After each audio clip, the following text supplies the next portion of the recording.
Hello, my name is Grian, and I'm not going to mess about. We're straight in there with the second episode of the Castle Let's Build. So, last episode we worked on the front here, and we're going to be continuing exactly what we've been doing and working our way round to the other bits of the castle.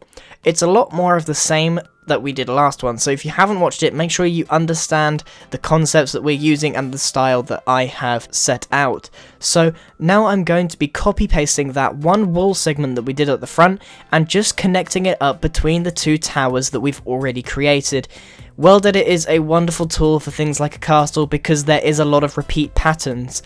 If you're doing this by hand, you will just have to build the same segment over and over again, or if you're feeling more creative, mix it up a bit, do a little bit of a different shape, style, whatever you want. But for the sake of this video, I will be just pasting that segment over and over again. And I know this frustrates people watching the video, but it saves me time, and it definitely will save you time when you're viewing it. You just have to know that when you're making a wall segment, you can just completely copy the same thing all the way along. And I also replicated my Grian fort logo on the other side, not too much to say about that. So at this point I was kind of debating where to take the build from here. I started just laying out some of the framework for the main castle build, so I just do a very simple box before I then realised I need to go and edit that little bit of wall there and just copy paste that segment in one last time. Now, if you remember back to my picture, which I will put up here, you may notice that there is a circular tower in the top left hand corner, which I am now going to make. I already covered how to make a square based one, but this one will be circular. So I start with a normal cylinder, and I just sort of at the base add some detailing to sort of smoothen it into the cylinder. When you have a very abrupt change from a right angle, it can look very unnatural. So just by adding these few simple blocks accompanied by a staircase block, you can just sort of edge in the gradual change instead of having this very abrupt pasted in feature. So now I'm going to work on the top. That was just a small piece of advice for anyone that wanted to undertake a build similar to this. And I'm going to be working on the sort of the keep. This was all done by ear, and I just go round and sort of create the base of it. Now, what's the most important thing about creating this keep up the top is having this overriding shape. If you look at individual details, it's not too good, but if you look at the overall structure when we're finished, it's going to look great. And one thing that I'm doing is having these sort of drooping down supports accompanied again by staircase, and it's really going to help that overriding shape.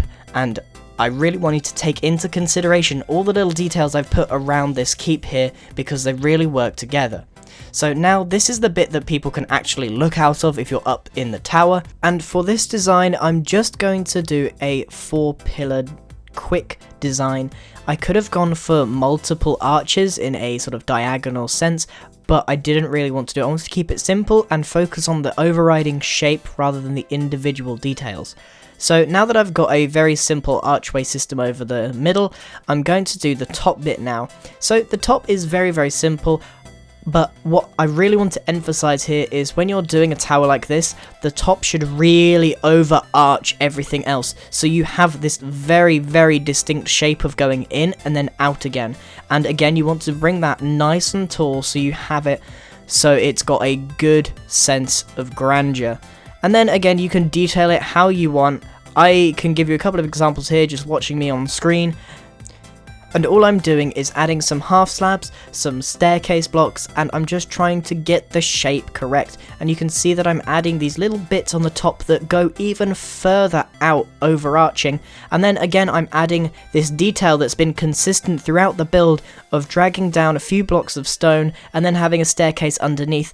And it just looks like everything is really supported. And I'm taking this build a little bit slower than I normally do because I want you to really take in the techniques that I'm doing this time.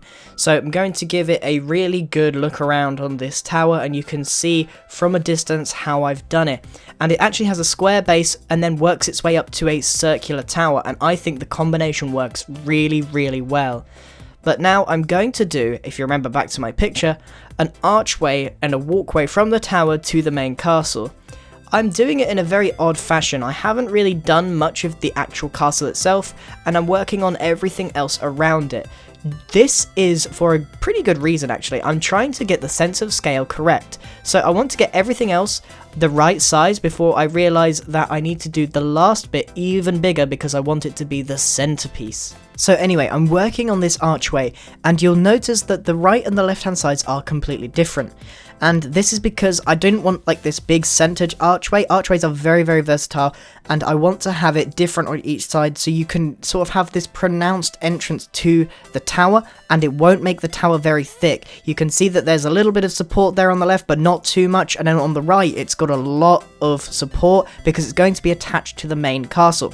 And you can see that I'm doing exactly like I did in my build school on arches, creating a layer of depth by making several layers and then one block above each other, and then I'm just going to copy paste it to make it 2 blocks thick, and there we have it, the full archway. Very, very simple, and the shape is more effective than the detailing in this one. You can tell that this is just going to be sort of a background piece, and you could do an archway wherever you want, and in fact I'm going to be doing more archways in the actual castle itself. So now I'm afraid the rest of this video is going to be a little bit boring and droning because we're just doing framework on the main castle now. So this is a lot of just me planning out where the rest of the build is going to go and it's going to look like. And because I'm not going to be doing the interior of the castle, that would be insane amount of work, I am just going to completely take everything and put it in a block of stone brick. And also you may notice that I've just copy pasted the tower. There's no shame in reusing segments of your build, especially if you have welded it. That will save you a huge amount of time. So I'm actually going to paste that a couple of times, but for the most part I'm going to be just adding frames here and there, and as you can see I added a couple of arches because I'm going to have an element of depth and 3D-ness to my castle. Now it's very important to realise that when you do your castle it's going to look vastly different to mine, and we remember that we're only doing the framework here. You can see that I'm sort of got a plan in my head and I'm following it through in frame form, so it would be quite hard for you to follow me and copy this, but nevertheless you should attempt to do something similar. Just come up with a series of frameworks and like just try and think to yourself, how can I make this have more depth? How can I make this taller? How can I make this more interesting? The less of a square box it is, the better it's going to look. So anyway, as you can tell, I'm just filling in the back with World Edit to save myself the hassle of putting stone brick behind there by hand. And you can tell now how this castle is actually going to start taking shape. However, that's all I have for now, and we're going to be continuing this in hopefully the final episode where we complete the rest of this castle. I realise that this episode has been a little bit cheaty, because I have been world editing and just making framework, but I hope you learned something from making that tower, the very interesting tower, and how we can use arches to improve the castle build. Now, here, look, you can see at the back, it's a lot taller than the front. This sense of slope and grandeur up to the back makes it look like there's a foreground, midground, and background. That's very important when you're doing a castle. You don't want to have the huge, great, big thing in front of you and then a load of stuff behind it that you can't see. Makes sense, right? So anyway, that's all I've got for this episode. I haven't even finished it yet, so I'll be looking at your suggestions on what I could add. And that's it from me, everyone. I hope you enjoyed this video, and I hope that your castle is going well in your world.